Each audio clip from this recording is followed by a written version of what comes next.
Hi കൂട്ടുകാരെ, അപ്പോൾ ഞാനൊരു ഹോം മെയ്ഡ് ചോക്കോബാറാണ് ചെയ്യാൻ പോകുന്നത്. അപ്പോൾ അതിനാവശ്യമായിട്ട് ഞാൻ 1/2 ലിറ്റർ പാലെടുത്തിട്ടുണ്ട്, ഫുൾ ക്രീമിൻ്റെ. അതിലോട്ട് നമുക്ക് പഞ്ചസാര ഞാൻ ചേർത്ത് കൊടുത്തു, 2 ടേബിൾ സ്പൂണ്. പിന്നെ പാൽപ്പൊടിയാണ് ചേർത്ത് കൊടുക്കുന്നത്, അതും 2 ടേബിൾ സ്പൂൺ എടുത്തിട്ടുണ്ട്. എന്നിട്ട് നന്നായിട്ട് ഒന്ന് ഇളക്കി കൊടുക്കണം, കട്ടയൊന്നും പിടിക്കാൻ നന്നായിട്ട് ഇളക്കി കൊടുക്കുക. അതിനുശേഷം നമുക്ക് ഒന്ന് അടുപ്പിൽ വെച്ചിട്ട് തിളപ്പിച്ചെടുക്കണം.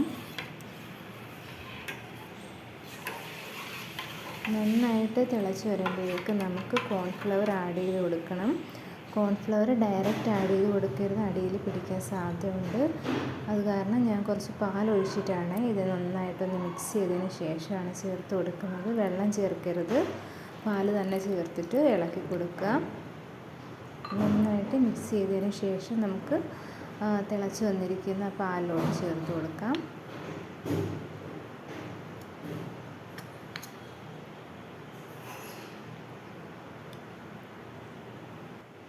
പാലിവിടെ തിളച്ച് നന്നായിട്ട് വന്നിട്ടുണ്ട്, നമുക്ക് അതിലോട്ട് ചേർത്ത് കൊടുക്കണം.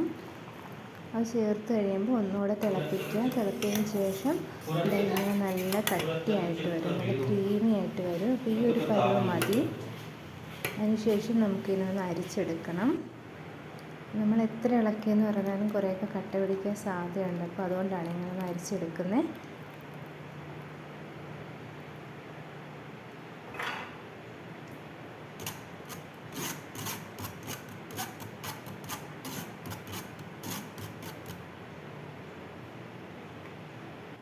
അതിനുശേഷം ഇങ്ങനത്തെ കുൽഫി ചോക്കോബാറൊക്കെ ഉണ്ടാക്കുന്നത് ഇതേപോലെ കിട്ടും. ഇത് ഞാൻ ആമസോണിൽ നിന്ന് വാങ്ങിയതാണ്. ഇതില്ലെന്നുണ്ടെങ്കിൽ ഗ്ലാസ്സിൽ ചെയ്താലും മതി. അപ്പോൾ നമുക്ക് ഇതിലോട്ട് ഫില്ല് ചെയ്ത് കൊടുക്കാം ഓരോന്നോരോന്നായിട്ട്.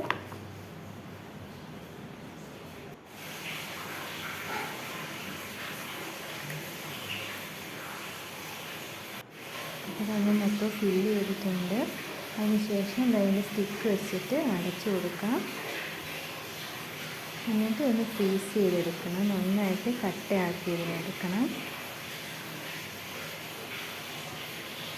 അതിനുശേഷം നമുക്ക് ചോക്ലേറ്റ്, ഞാൻ ഡെയറി മിൽക്കിൻ്റെ ചോക്ലേറ്റാണ് വാങ്ങിയത്, അപ്പോൾ അതൊന്ന് മെൽറ്റ് ചെയ്തെടുക്കുക. നമ്മുടെ ഇത് ചോക്കോബാറിൻ്റെ ഇത് കട്ടിയായിട്ട് വന്നിട്ടുണ്ട്. അപ്പോൾ നമുക്കിത് ഈ ചോക്ലേറ്റിൽ ഡിപ്പ് ചെയ്തിട്ട് നമുക്ക് കഴിക്കാവുന്നതാണ്. നന്നായിട്ട് ഡിപ്പ് ചെയ്ത് കൊടുക്കുക. എല്ലായിടത്തും ആ ചോക്ലേറ്റിൻ്റെ ആ ഒരു കോട്ടിങ് ഉണ്ടല്ലോ, അതങ്ങനെ ആകണം. ഇതാണ് നമ്മുടെ ചോക്കോബാർ ഇവിടെ റെഡി ആയിട്ടുണ്ട്. ബൈ.